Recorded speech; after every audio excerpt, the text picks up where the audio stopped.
Bien-aimés frères et sœurs, vous connaîtrez la vérité et la vérité vous affranchira. Ça, c'est pas moi qui le dis, c'est la Bible qui le dit. Mais moi, je vous dis mieux.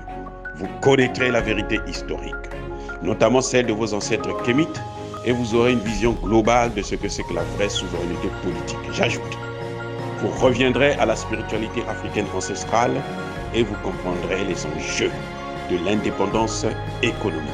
Et pour terminer, vous accepterez votre identité culturelle kémite et vous obtiendrez deux choses.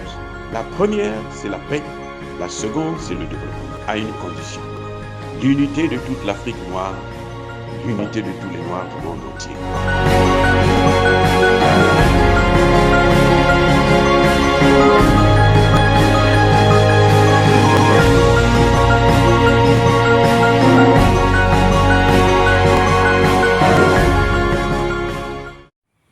Otep à tous, bienvenue sur la chaîne des panafricanistes par essence, par conviction et par excellence. Celle des citoyens kémites par nécessité et obligation de combat. Nous sommes une chaîne qui n'est guidée que par nos ancêtres et rien que par les ancêtres qui appartiennent à l'égrégore du monde noir. Par conséquent, nous ne croyons en aucun Dieu venu de l'étranger. Toutefois, cette vidéo n'est aucunement destinée à inciter à la haine ou à la violence, car nous menons un combat qui est d'abord et avant tout spirituel, intellectuel et démocratique. Ensuite, il est politique, géopolitique et géostratégique. Contre l'impérialisme, le colonialisme, le néocolonialisme et l'endocoloniat, qui sont tous qualifiés de crimes contre l'humanité. Nous menons ce combat sur la base du principe fondamental que nous avons hérité de nos ancêtres kémites, qui est celui de la Mahat, c'est-à-dire solidarité, vérité et justice. Vous êtes donc en droit de connaître la vérité.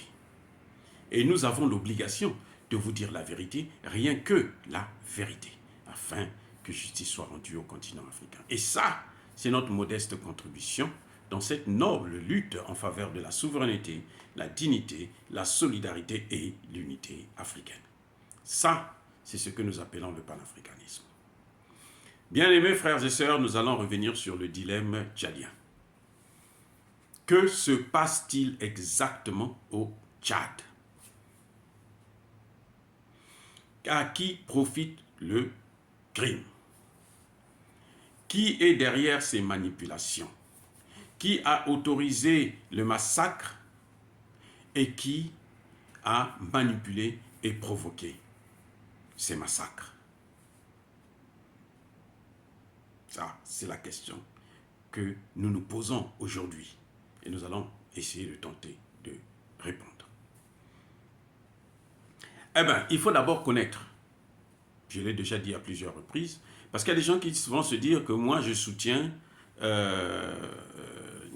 Kaka Déby. Non, je ne soutiens ni Kaka Déby, ni Succès Masra. Non, je soutiens des idées, je soutiens une vision, je soutiens un mode de gouvernement, une gouvernance possible. Ceux qui sont derrière les massacres, ceux à qui profite ce crime, ceux qui ont provoqué, ceux qui ont manipulé la jeunesse et provoqué le gouvernement, ce sont les mêmes. Ils sont à la fois au four et au moulin. Kaka Déby est l'homme des Français, ce sont les Français qui l'ont mis là, vous le savez très bien. Les Français, après avoir tué le père, ils ont pris le fils, ils ont placé là pour assurer la transition. Les Français ont, après, avec les États-Unis et les autres, les pays européens, ils ont envoyé Moussa Faki pour venir reprendre le pouvoir lors du dialogue. Ça n'a pas marché. Moussa Faki est reparti la tête entre les cuisses. Et ils ont mis en place le mécanisme de déstabilisation de Kaka Déby parce que Kaka Déby ne répond pas à toutes les injonctions de ces mandants. Je vous ai déjà dit dans une de mes précédentes vidéos, les Occidentaux veulent installer une grande base militaire, comme ils sont en train de faire au Niger. Ils veulent cette base militaire au Tchad. Qu'il y ait les Américains, qu'il y ait les Français, les Allemands, les Portugais, les Italiens et autres, chacun, comme ils font à Djibouti, ils veulent tous avoir une base militaire là-bas dans ce pays, au Tchad. Ça, c'est le gros problème. La population ne veut pas de ça. La population ne veut pas des Français. Kaka Déby est incapable de prendre la décision pour chasser les Français et faire venir les Russes. Ça, c'est le problème. Le Tchad est un pays stratégique. À partir du Tchad, le Tchad est le pays qui fait la jonction entre l'Afrique de l'Ouest et l'Afrique centrale. L'Afrique du Nord et l'Afrique du Sud. En fait, le vrai Centrafrique, c'est le Tchad. Parce que quand vous êtes au Tchad, vous avez les pays d'Afrique du Nord, notamment la Libye, et vous avez les pays d'Afrique de l'Ouest, notamment, comment vous appelez ça là, le Niger et puis le Mali qui sont proches. Vous avez de l'autre côté, vous avez le Soudan, et vous avez le Cameroun, vous avez le Centrafrique, qui sont là, c'est-à-dire que quand ils sont au Tchad, là, ils peuvent déstabiliser tout le golfe de Guinée. Ils peuvent toucher toute l'Afrique. C'est ça là, le problème qu'il y a actuellement au Tchad. Succès Masra, quand il a, au commencement, là, quand il a eu des problèmes avec Idriss Déby, le père, le maréchal, vous savez où est-ce qu'il est allé se cacher? Il est allé à l'ambassade des États-Unis. C'est là-bas qu'il a passé des jours. C'est là-bas qu'on l'a protégé. Et les États-Unis ont imposé des négociations avec lui. Et oui, entre Idriss Déby et lui, les États-Unis l'ont fait. C'est l'homme des Américains. Mais c'est aussi l'homme des Français. Parce que vous le voyez sur RFI, France 24, ainsi de suite. Il intervient tout le temps. Parce que c'est leur homme. Vous savez, ces Occidentaux-là, ce qui compte pour eux, c'est leurs intérêts. Et ils ont une stratégie que je commence à comprendre un peu. C'est que on vous donne le pouvoir, comme ils l'ont fait avec Kaka Déby. On vous donne le pouvoir, mais on vous met un contre-pouvoir juste à côté. Au cas où vous ne répondez pas à tout ce que vous êtes obligé de faire pour eux, ils agitent maintenant le contre-pouvoir, qu'on appelle vulgairement opposition. On dit que c'est l'opposition, mais en fait c'est leur contre-pouvoir. Et ils ont maintenant comme Idriss Déby c'est un militaire, on lui met une opposition et puis une rébellion. La rébellion et l'opposition travaillent ensemble. Et oui. Et ils sont là pour faire croire à la population tout entière que c'est la démocratie qui fonctionne. Non, ce n'est pas la démocratie du tout. Les deux appartiennent, c'est le tabac de la même pipe, c'est le pain de la même farine. Ils appartiennent, ils sont dans les mains des Occidentaux. Et oui, c'est ça le problème. Ils sont dans les mains des Occidentaux. Donc, lorsque vous devrez savoir, chers frères et sœurs africaines, lorsque vous soutenez Succès Masra, en fait, vous êtes en train de soutenir indirectement les États-Unis d'Amérique. Vous êtes en train de soutenir la France, vous êtes en train de soutenir l'Allemagne, vous êtes en train de soutenir l'Union européenne. C'est comme en son temps, lorsque Guillaume Soro était en train de mener sa rébellion avec Alassane Ouattara. Lorsque vous soutenez la rébellion, Guillaume Soro et Alassane Ouattara, vous êtes en train de soutenir directement la France, les États-Unis et les pays européens. Jusqu'à preuve de contraire, quand Ouattara est venu, eh bien, on voit ce que ça donne. Il est en train de servir les intérêts des Occidentaux, au détriment des intérêts africains. Vous voyez, c'est ça le dilemme qu'il y a au Tchad. En Côte d'Ivoire encore, Laurent Gbagbo était neutre. Il n'était pas dans le club. Mais malheureusement, Laurent Gbagbo était seul. Il n'avait personne pour le soutenir.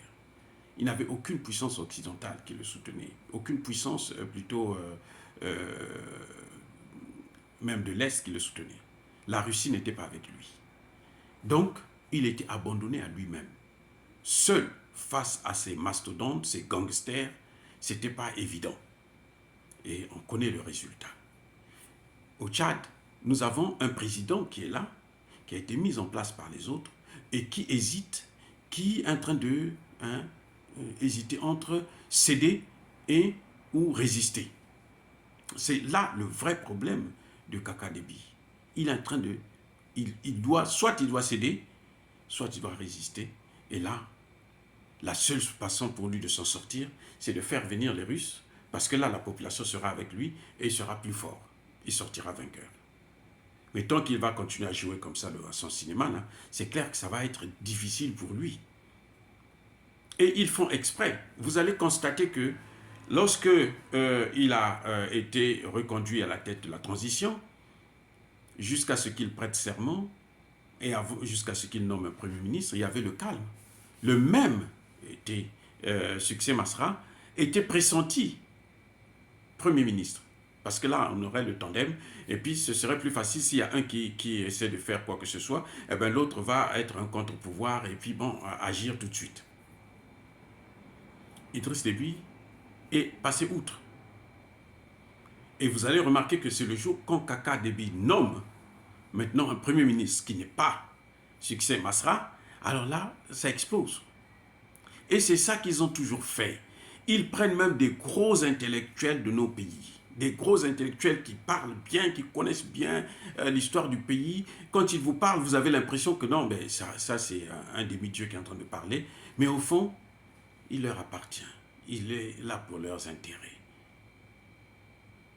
Vous savez qu'ils s'ingèrent toujours dans notre politique, dans nos affaires. Et c'est ça le grand problème. C'est pour ça que la démocratie ne peut pas marcher en Afrique. Il n'y a pas de démocratie avec l'ingérence occidentale. Et ceux qui s'ingèrent, ils ont des armes, ils sont plus forts. Ça, la démocratie, ce n'est pas une démocratie.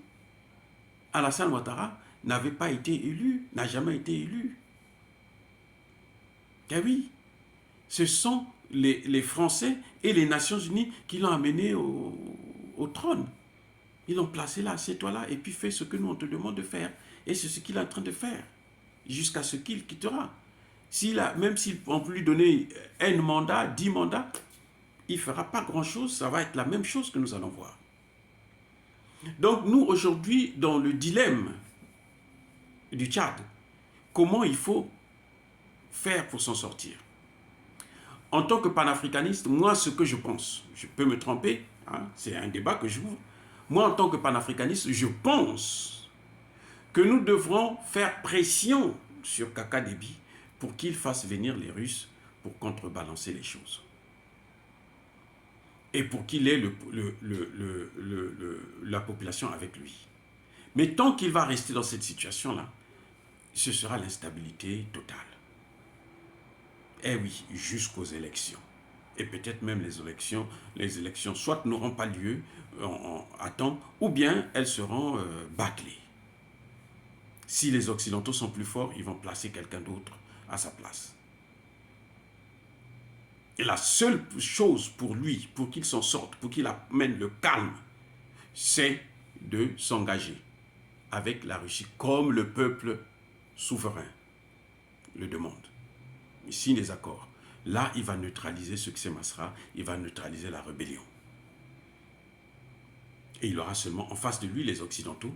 Ce sera plus facile de les gérer comme le Mali l'a fait, comme le Burkina Faso est en train de vouloir le faire.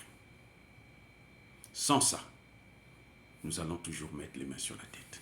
Dire cela, c'est inciter à la haine ou à la violence. Non. Nous devons comprendre une chose. Il y a ma colère, il y a ma lembe. On doit débattre. J'ai donné mon point de vue. Maintenant, à vous de jouer. Entre-temps, je persiste et je signe. Soyez bénis par le Dieu des Kémites. Et que tous ceux qui persécutent les Africains, notamment les panafricanistes, qu'ils soient africains ou étrangers, tous ceux qui déstabilisent et pillent le continent africain, qu'ils puissent être foudroyés, écrasés, punis, maudits par le Dieu des Kémites et par nos ancêtres angélisés. J'ai dit et j'assume. Eux, ils marchent par la foi et non par la vue. Mais moi, je vous conseille vivement de marcher par la connaissance scientifique et historique, notamment celle de nos ancêtres kémites, par les cinq sens et par l'intelligence. À vous, Apia.